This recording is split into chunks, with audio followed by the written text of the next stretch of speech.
Welcome guys, today I am with Taotronics SoundLiberty 53 and I'm going to show you how you can pair it with your iPhone.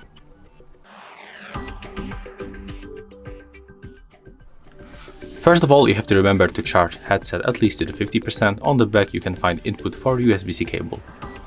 Next, you have to simply open the case and take them out of this case. When you click and hold them like that, you will find that after a few moments this indicators right here blinks on the blue and the white. It means that we are in the pairing mode, and the pairing mode is activated automatically. So you have to just take them out of the case and they will be visible to other devices.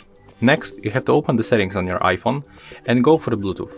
Click on the switcher and now just wait until they pops on the available devices list.